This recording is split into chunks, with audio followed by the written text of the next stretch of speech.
On today's show, the Hawks snap a 4-game losing streak with a very nice win on the road in New Orleans, including a dominant second half. We'll get into all of what transpired from Trae Young and Jalen Johnson to the return of Dyson Daniels and much more, and all of that is on the way.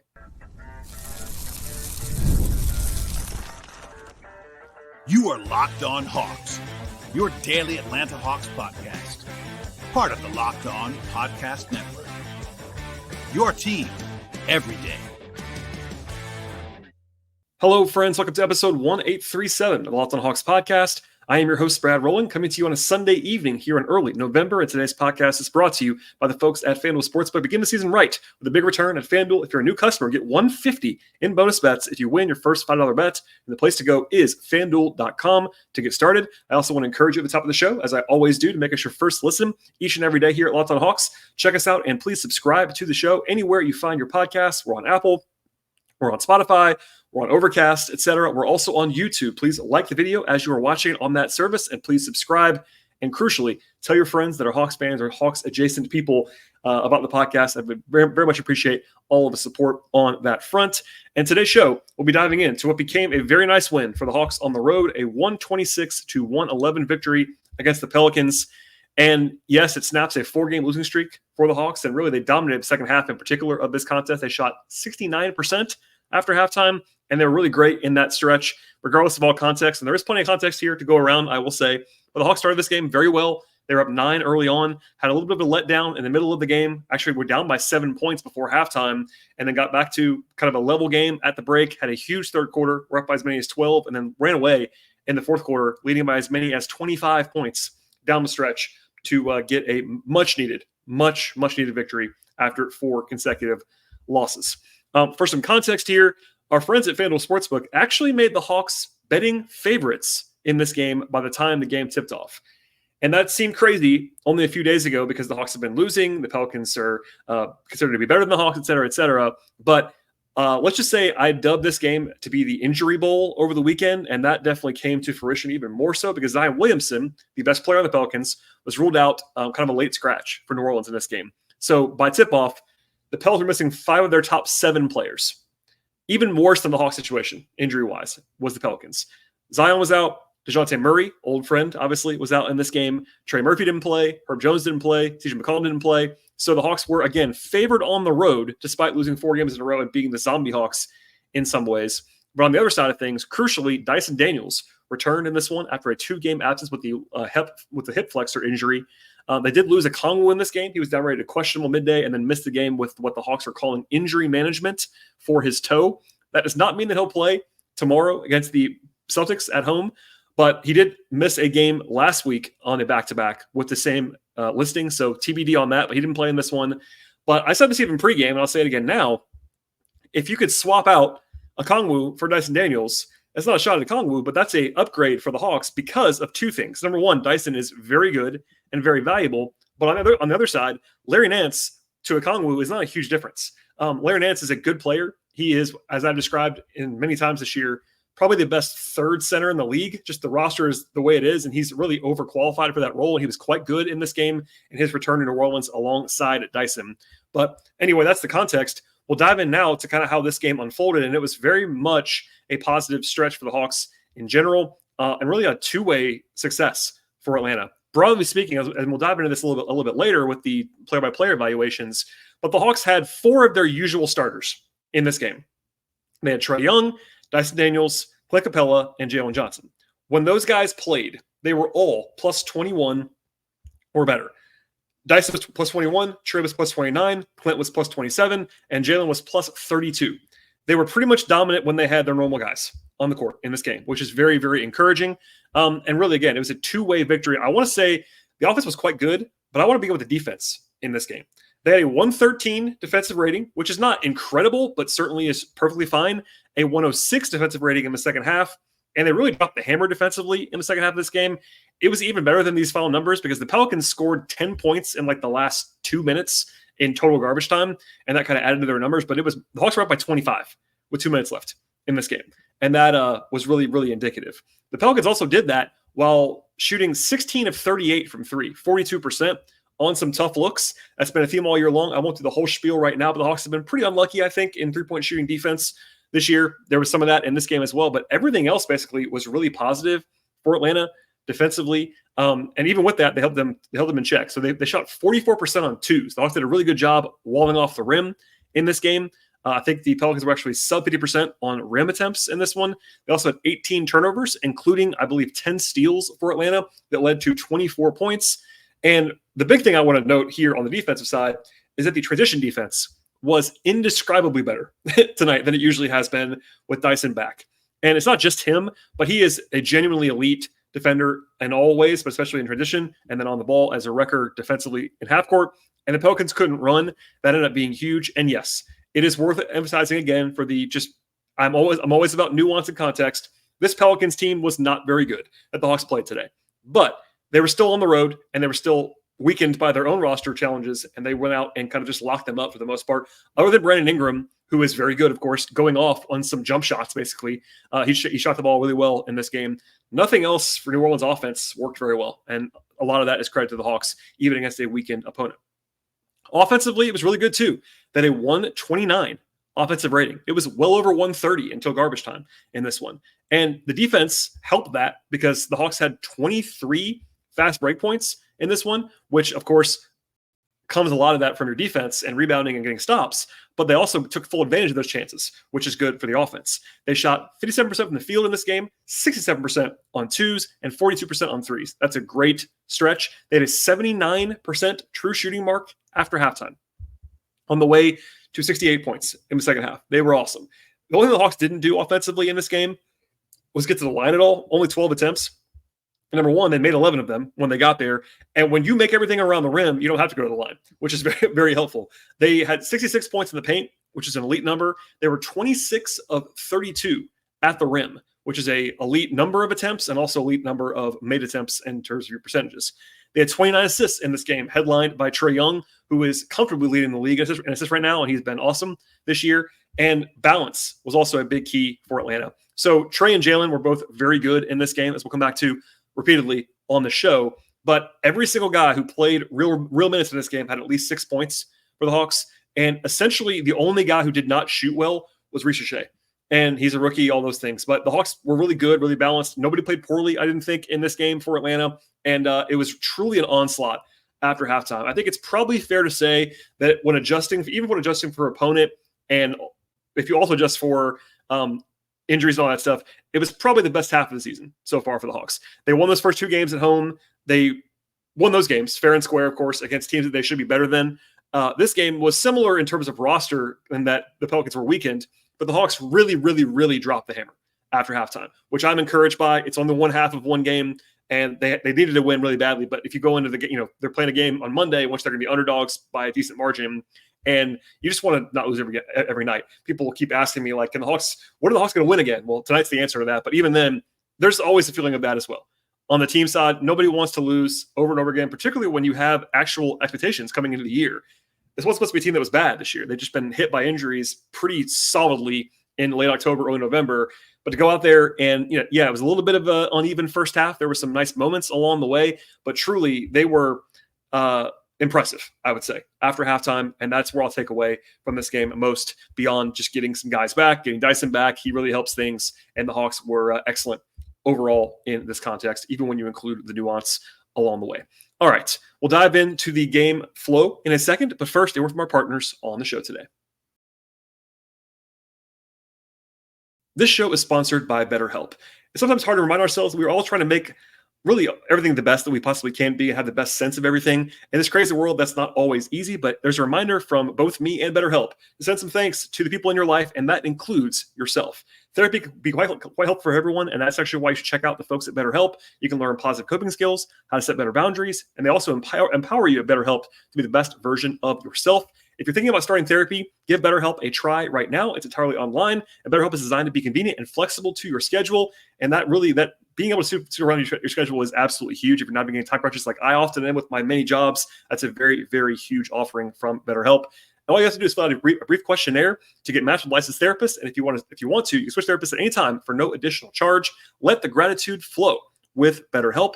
Visit BetterHelp.com/LockedOnNBA. Get 10% off your first month with BetterHelp. One more time, the place to go is BetterHelp. That's better, BetterHelp, BetterHelp.com/LockedOnNBA. All right, we'll dive in now to how this game unfolded. And at the outset, it was kind of, I would say, on brand. There was not a very busy slate in the NBA tonight. Only 3 games on the schedule, and none of them were particularly appetizing because of the injuries on all sides, basically. And at the beginning of this game, nobody could score. It was appropriate in that way. In fact, Jalen opened over 3 from the floor. He was struggling at the outset. Shea was the only guy who was kind of aggressive early on. He had a 3, had a nice drive, got to the line a couple times. That was good to see. He had 9 points in the first 7 minutes. But the Hawks were up 13-4 at the outset because the Pelicans were 2 of 10 from the floor with 2 turnovers in their first 9 possessions. It was pretty rough. Rotationally, it was no shocks in this one. Notably, Mo Gay was in College Park this weekend, so they actually promoted Dom Barlow to the roster. He was the 10th man in this game.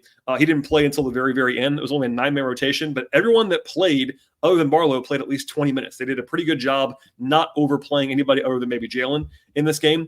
It was Roddy and Nance as the first subs. Roddy was the backup 4 in this game, and Nance was the backup 5 without a Okongwu available.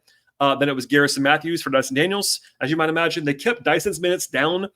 He played 25-ish. It probably would have been closer to 27 or 28 if the Hawks had needed to close the game. He came back in with 4 minutes to go, and then they just didn't have to keep him in, which was nice. But he was managed a little bit, I think, as he returns from injury. And there was a couple of defensive lineups that I don't love, and they basically were headlined by the trio of Garrison, Roddy, and Trae together. That's going to be tough to get stops, but obviously some of that's just out of necessity with the way they have no bodies available, especially with the Dance at the 5. But they had Keaton Wallace play a little bit with Trae and without Trae, mostly without, but some with Trae in the second half, which was nice to see. The Pelicans did hit 4 threes in a 2-minute span in the first quarter to kind of even things up, but the Hawks were in good shape and had 0 turnovers in the first quarter. The second quarter was definitely their worst quarter of the game. They lost it for one, but Jalen was kind of rough defensively at times. He did have one nice wall off on Jordan Hawkins at the rim. They also sat Trae for a long time, which I was in favor of because Trae's been playing too much.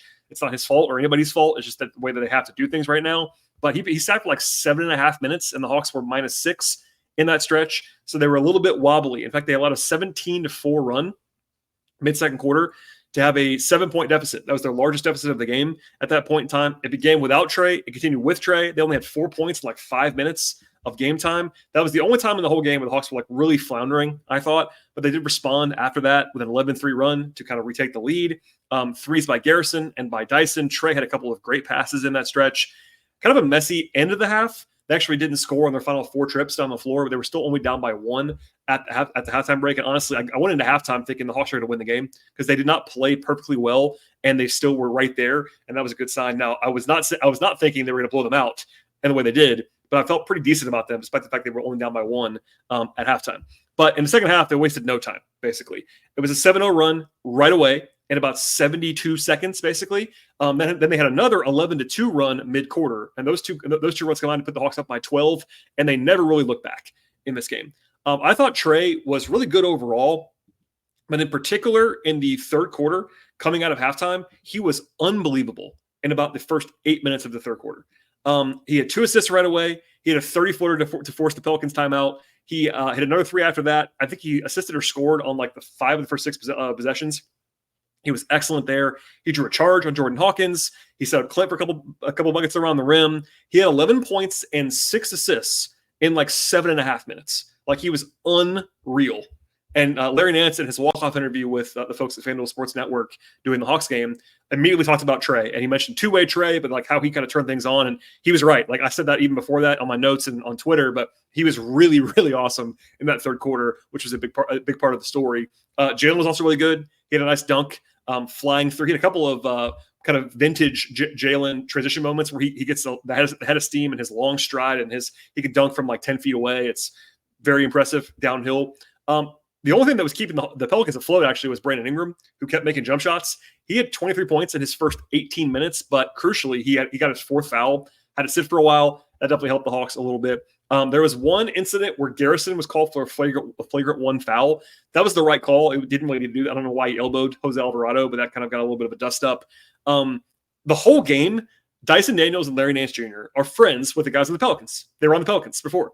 But they were jawing heavy with the Pelicans guys, including Nance had this great sequence in the third where he had this massive poster dunk over Daniel Tice that made the rounds even across the league. And then he had a 3 right after that, and he was chirping really bad at that point in time. It was fun to watch also, and I definitely enjoyed that. But the craziest thing about the third quarter was the Hawks were called for traveling on 3 consecutive possessions. Now, I've covered the NBA for 14 years. I don't remember that ever happening to a team. I'm sure it has, but you don't ever see traveling that often in the NBA, plus 3 times in a row. And I think the Hawks were called for traveling 6 times in the game, which just doesn't happen. It was weird.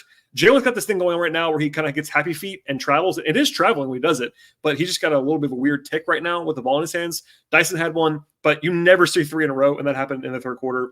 But even with that, they had this awesome offensive quarter. They shot 79% from the field in the third quarter with 11 assists in 35 points. First time basically in more than 18 months, according to Hawks PR, that they scored 35 points or more and shot at least that well in any quarter. So they were really, really excellent in the third, and they were up by 8 going into the fourth quarter as a result. In the fourth, there was a little bit of a hiccup early on when Ingram came back in the game. He had a couple jump shots, and it was like a 6-point game again pretty quickly. But and just to say this out loud, part of the issue with Ingram in this game is that, number one, he's really good. Number two, David Roddy can't guard Brandon Ingram, which is very obvious to everyone, I think. But Roddy's defense continues to be a problem, alas. He did hit a big 3, though, in the stretch after that when the Hawks stretched it back out to double digits. And then Jalen got a steal and an absolutely monstrous dunk. Trae came in with like 7:30 to go after he actually, and again, I want to be praising the Hawks for this. They were responsible for his minutes in this game. They took it easy on him, which is good. It kind of has to happen. And then the Hawks blew it open right after that. It was a 16-2 run to go from up 5 to up 19. And that was basically it. Defensively, they held the Pelicans to 2 points in about 5 minutes. That was huge. They also led to transition buckets and dunks and layups and open threes, et cetera, et cetera. There was one bad moment when Keaton turned the ball over and led to a layup. Quinn called timeout. And then as soon as the timeout happened, they were still like right after that, came back out. Steal by Dyson. Trae scores again. Trae hits back-to-back threes, and it's all over at that point in time. The Hawks were up by 25 with 2 minutes to go. And with that, they finally pulled the starters, and Quinn always waits a little bit longer than I would on that front. But they got Don Barlow in for his Hawks debut. That was good to see. And again, the final score was 15, but they were up by 25 with 2 minutes to go. So it was even more lopsided than that. And truly, the second half was unbelievable. I won't give all the numbers, but overall, they won the half 68-52. And it was really much worse than that. The Hawks played not perfectly, but when you adjust for context, man, like they were really, really good after halftime. And it was fun. I think Hawks fans enjoyed it. I enjoyed watching it. And the Hawks were clearly vibing. And I don't want to put too much on it, but I think Dyson Daniels is a huge part of all of what the Hawks are doing and certainly helped in this game to have him back. All right. That's my spiel on the play-by-play game flow kind of stuff in this contest. In a second, I'll get into the actual player evaluations on everybody who played in this game. If you missed it on the show previously, or if you're a new listener, what I do is dive into everyone who actually touches the floor in the rotation in the game. Before I get to that, though, a word from our partners on the show. Today's show is brought to you by FanDuel Sportsbook, and get ready to tackle the NFL and NBA action this season with the folks at FanDuel. FanDuel is America's #1 sportsbook, and right now, if you're a new customer, you can bet $5 and get $150 in bonus bets if you win your first $5 bet. FanDuel Sportsbook app is really easy to use. It gives you everything that you actually need to place all your bets all in one place, and they have all stuff you're looking for across the sports betting space, from over-unders to point spreads, money lines, player props, future bets, same-game parlays, live betting, and so much more. The app is safe and secure at FanDuel Sportsbook, and they cover the entire range of sports as well. They have the NBA, of course, NFL, college football. They have baseball action, WNBA, hockey, golf, tennis, soccer, auto racing, boxing, MMA, and so much more. And now is an awesome time to sign up with the folks at FanDuel Sportsbook. And the place to go is FanDuel.com to get started with $150 in bonus bets. That's $150 in bonus bets when you win your first $5 bet. The place to go, once again, is FanDuel.com. Get those bonus bets when you win your first $5 bet at FanDuel. Never waste a hunch, and make every moment more with FanDuel, an official sportsbook partner of the NFL. All right, we'll dive in now to the player-by-player evaluations. As a reminder of the guys who were out in this game, the Hawks are still without Bogdanovich and Kobe Buffkin and Pete Krejci for a while longer on all those. Okongwu, again, missed the game with the injury management on his toe. TBD on him and whether he'll play on Monday. DeAndre Hunter, still no update there. He missed this game again. He was ruled out a day before. If you missed it over the weekend at the end of last week, I talked about this a lot. I asked Quinn Snyder about it. He gave me a total answer, so we just don't know about DeAndre then. But he could play as early as Monday too. TBD on that. But anyway, the Hawks were still very short-handed in this game, but the guys who were sort of left available were all pretty solid in this one. Keaton Wallace played 22 minutes, 6 points, 2 steals, 2 rebounds, and assist for Keaton. He wasn't as good as he was on Friday. I thought he was actually quite excellent, but he was totally fine. Did his job with Trae off the court. Did his job with Trae on the court in the second half when they played together. The Hawks were, I believe, minus 14 in the minutes without Trae in this game. Some of that is skewed by garbage time, but they were still like minus 8 or 10 without Trae. That's going to be a problem, obviously, pretty much all year long. But even then, it was a challenge without Trae in this game. But that wasn't Keaton's fault necessarily. I thought he did a pretty good job off the bench. Garrison hit 3 threes. That's the Garrison experience. He had 11 points on those 3 threes plus 2 free throws, 3 rebounds, and assist. Got the flagrant foul.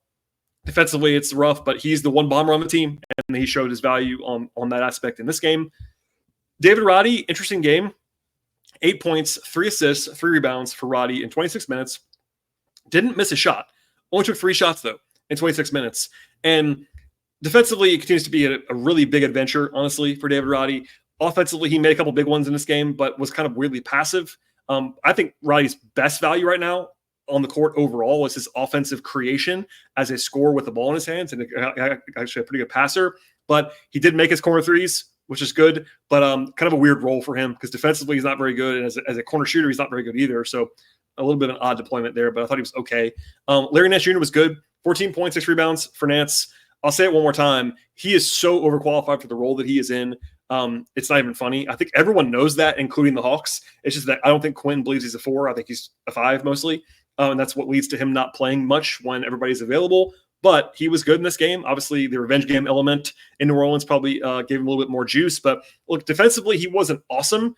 He is limited there at center. He's not terrible, but he is not a center-sized guy for the most part. And, Okongwu isn't huge either, but Okongwu has much longer arms, is probably physically stronger than Nance, better rim protector. Nance is still fine on the perimeter, just as his normal rim protection stuff is a little bit substandard for a center. But offensively, he makes the game flow for Atlanta. He's not a huge floor spacer, but he can shoot it. Made 2 threes in this game. He's a good passer, good ball mover, and looked good in this game, plus the huge dunk, which will definitely be making the rounds on NBA circles tonight. To the starters, the one guy who didn't play all that well was Reese Shea. 11 points on 13 shots for Reese Shea, 3 of 8 on 2s, 1 of 5 from 3, 5 rebounds, did have 3 steals in the game, 1 assist. Had a good first quarter and then cooled off a lot and didn't play a ton after that, which is okay with me. He actually played more than I thought he did at the end of the game, about 29 minutes. But I thought he was just kind of out there in the second, third, fourth quarters, but not in a devastating way. The shooting, people keep asking about the shooting. Look, it's a mixed bag because the 3-point shooting is a small sample size. I'm not worried, but I also think that Reese Shea was never going to be, at least in my mind, a guy who was like a total knockdown shooter as a rookie. Like I was a little bit lower on the shooting, not lower overall than like he can't shoot, just that rookies are not great usually. That's a thing I stand on all the time. That still applies to Reese Shea. He fills the game well, but as a finisher, I think it's going to improve because he's gotten some weird bounces. But he's not efficient right now. That's not a huge surprise to me, but I think defensively he's been just fine. Maybe even better than that for a rookie. The 3 steals are very helpful. He is very long, but the efficiency is not there right now as a scorer, and that's okay. Capella, rock solid, 21 minutes, 8 points, 4 rebounds, and a block. Missed 1 shot around the rim, 4 or 5. He's been very good as an efficiency guy this year. Clint's not taking some of the bad shots that he's often taking the last couple of years. He's still not the most springy guy in the world, but he's not taking those bad shots, which definitely helps things. And then defensively, the Hawks were awesome when he played in this one, like truly dominant. I don't know if that was about Clint necessarily, but the numbers when he played versus the numbers when he didn't in this game were, let's just say, stark on defense. And that's not the first time that's happened for Clint this season. But they had an 83 defensive rating with Capella on the court tonight. And when he sat on the bench, that jumped to 133.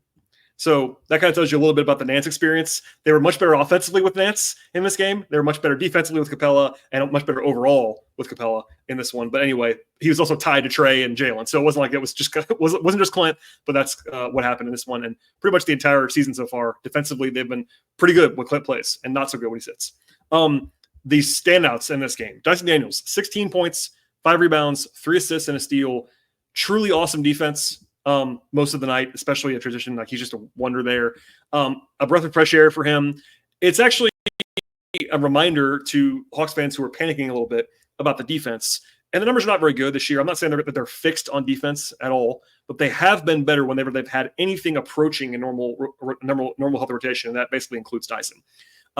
When they have at least one stopper, a la Dyson, they're pretty solid defensively this year. They're not going to be elite, I don't think, but he is a huge difference maker. He's their most important player on the end of the floor, and that's been showing. And this one, plus he had a couple 3s, 2 for 5, a couple nice passes, look good in his return, and hopefully he is 100% ready to go moving forward.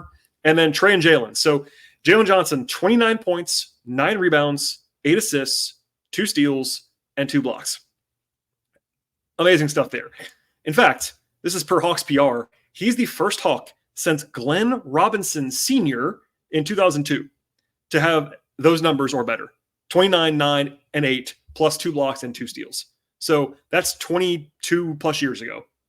That's a long time. Now, those are obviously very specific numbers. The Hawks are trying to do that for PR purposes, but still, that kind of tells you how good he was and how well-rounded he is. And Jalen was really good in this one after kind of a slow start, actually.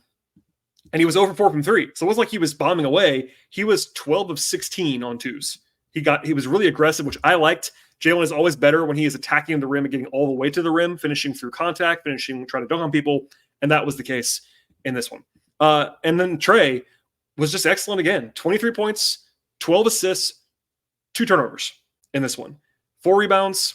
He was 3 of 5 on 2s, 5 of 10 on 3s. Didn't even have to get to the line very much. Only got to the line once, and that's way less than Trae usually does. I thought he was in total control of this one. Defensively, he was scrappy, I thought he played great. I think he's been playing great all year long, quite honestly. So hat tip to him. He was excellent in this game. And the Hawks, again, with their 4 guys that are normal starters on the court, they were pretty much dominant in this one. From here, I'll sign off, but we'll look ahead a little bit. The Hawks play, let's just say they face a quick turnaround. They play Boston at home on Monday. Boston, the reigning champs, etc. As a note here, people have asked me this question already. The Hawks' scheduled start time is 7:45 p.m. Eastern. Usually, I would say 90% of the time during the week, the Hawks have 7:30 tips. And by 7:30, it really means 7:40. But their scheduled time is 7:30. This time, even on the tickets, on the broadcast, all the stuff, 7:45 is the start.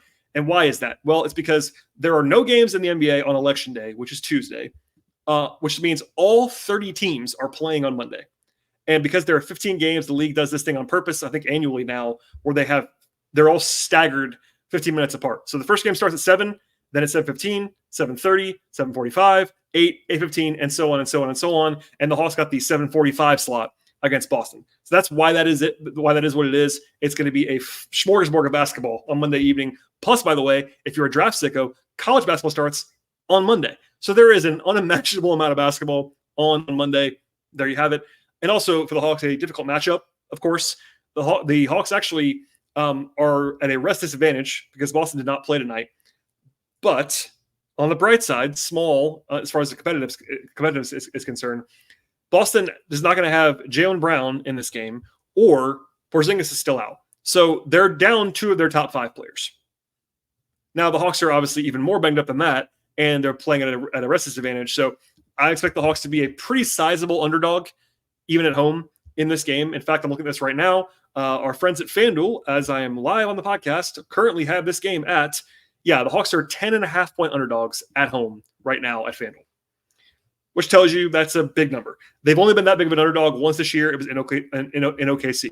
So it doesn't mean you can't win, but it even emphasizes, to wrap up this game one more time, winning this one was even bigger because the Hawks are, quote unquote, supposed to lose on Monday. I'm not saying that they definitely will, but again, knowing that game is looming, you want to win tonight, get off the schneid a little bit, reset things on Monday, and that's going to be interesting to see how the Hawks play in that spot. Perhaps they will get either Okongwu or DeAndre Hunter, or maybe even both, back on Monday. Also, it would not stun me if they sat somebody else. Like if Dyson sat tomorrow, I wouldn't fall on the floor back-to-backs. If they sat Clint, I don't know what they were going to do on Monday. We'll see. That won't come out until Monday afternoon, so stay tuned for that on Twitter/X. You can find me there at BT Rowland. Find the show there as well at Locked On Hawks. And please, I ask you one more time, to support the podcast by subscribing to it anywhere you find your podcast. Auto download the show. Ratings and reviews appreciated. We're on Spotify. We're on Apple. We're also on YouTube. Please like this podcast as you're watching it, plus subscribe to the show and comment, etc. And please tell your friends about the show. Also, if you want to find my non-podcast work, it can be found at patreon.com/BT Rowland. And that's all I have on this Sunday evening edition of the podcast. Please stay tuned. Please tell your friends, and we'll see you all next time.